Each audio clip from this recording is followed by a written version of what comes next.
Welcome back to your one-stop shop for captaincy in the FPL 2021-2022 season. As you can see on the screen, there's quite a few fixtures that we can target for game week 4. First up, we've got Spurs against Crystal Palace away. You could consider Kane, who's actually a differential this game week. You could even go for Son if he's declared fit. Their rivals Arsenal have a nice easy home fixture against Norwich. You could consider Aubameyang for that fixture. He is probably on penalties, but I don't trust him compared to the shortlist that you're about to see. West Ham play against Southampton away from home. You could look at Antonio for that one, he is in top form. Aston Villa at home for Chelsea is a much better fixture than what it first seems. That's because Martinez is missing from Villa, so they will have the second-rate goalkeeper there. Lukaku is a solid option if he's declared fit, but at the time this video is being recorded, there is no news on that one. Liverpool have a nice attacking fixture against Leeds away from home. Obviously we will be considering Salah for that one. Everton versus Burnley at Goodison Park is a good one for DCL, but at the time this video is being recorded, he hasn't been declared fit as well. The good thing about DCL if he does play is that he's now on penalties as well. And last but certainly not least, it's the bookmakers' biggest mismatch, Manchester United at home to Newcastle. That moves us nicely onto the shortlist. We can start building from here with Cristiano Ronaldo. He returns to Old Trafford on his second debut and he's actually the only player on the shortlist to have the home advantage. The second player on the shortlist is Mohamed Salah. It's important not to rule him out because he has been consistently reliable in FPL for years. The Egyptian is the only midfielder on the shortlist, which means he obtains an extra point for a goal compared to the forwards, and he's got the clean sheet potential point as well. He's had a solid start to the season with 4 attacking returns in 3 games. Finally, we've got Harry Kane. I don't think he should be overlooked either, being the highest Premier League goalscorer and assister last season. He has only played 108 minutes out of a possible 270 for Spurs this season, but we will review his expected minutes later on in the video. Let's take a look at the stats from last season combined with the first 3 game weeks this season. I'll just give you a quick explanation of how the figures are calculated. So for the non-penalty return points per 90 minutes, it's the non-penalty goals times by the FPL goal points. For example, it's 5 for Salah, 4 for the forwards, and that's added on to the assists times by 3. And that is the same for the expected, but expected goals and expected assists instead of goals and assists. With the weighting applied, it's perfect for FPL analysis for underlying stats.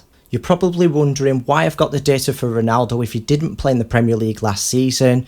Well, that's where I owe a massive thank you to WeRogue on Twitter, who is an expert in FPL data models.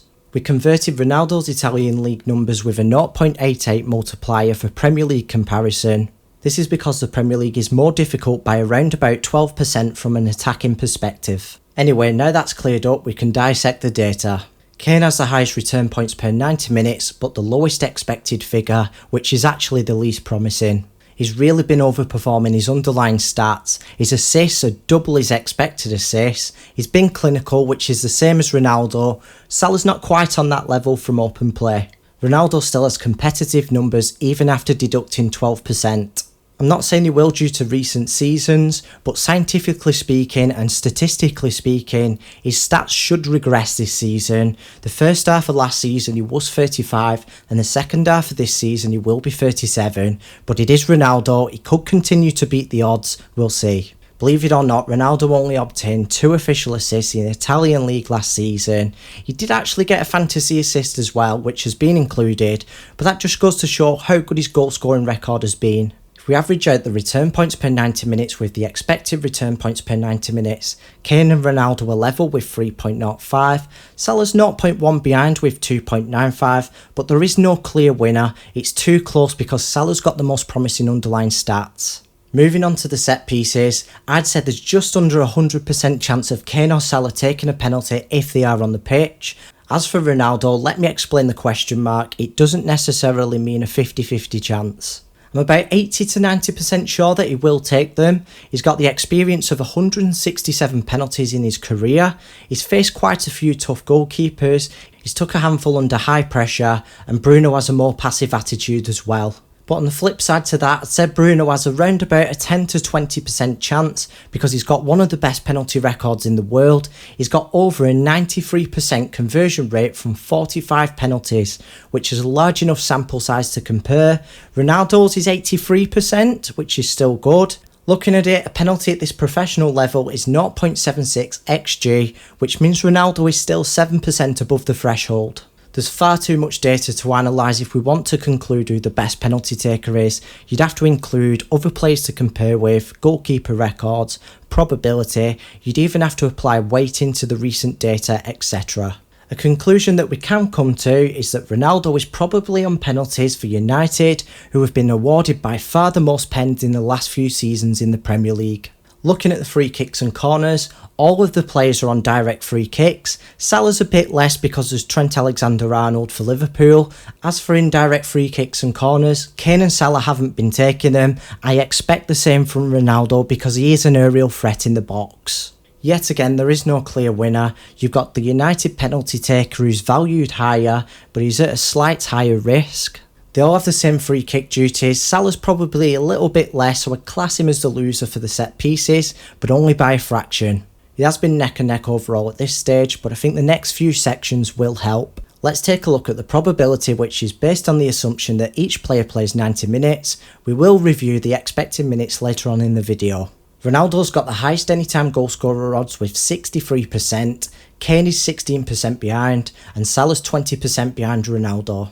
The anytime assist odds are much tighter, but Ronaldo does win again with 27%, he's just 3% ahead of Salah and just 6% ahead of Kane, which isn't bad either. The goal and assist odds have been combined for the anytime return odds. Of course, Ronaldo tops this with 73%. That's extremely high. If you usually watch my captaincy videos, you will know what I mean there. Kane is trailing by 15%, and Salah's around about level with Kane, just 1% behind.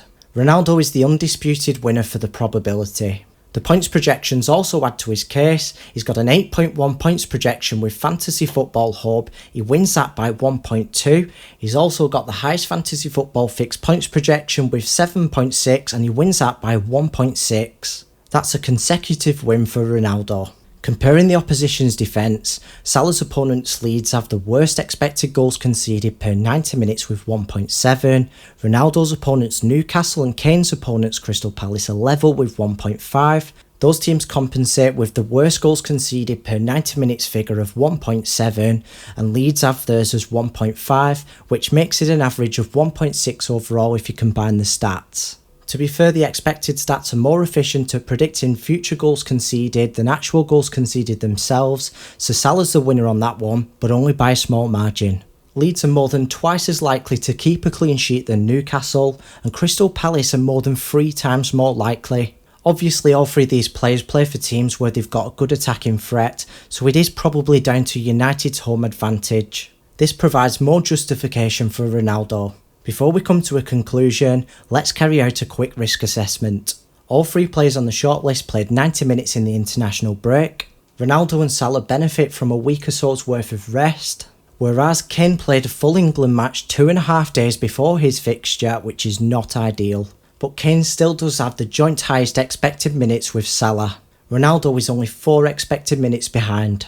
So with that information, the best captain for Game Week 4 is Cristiano Ronaldo for the reasons that you can see on the screen. If you're like me and you don't own Ronaldo, then Salah's the second best captaincy option. In comparison to Kane, he's got higher points projections for Fantasy Football Hub and Fantasy Football Fix. His opponents have worse clean sheet odds, he's had a 4 weeks rest, plus he's a midfielder so he gets the extra point for a goal and a clean sheet. Let me know in the comments section down below if you're going to own Ronaldo and the reason why. Make sure you drop a like on the video, and I'll see you here again for Game Week 5.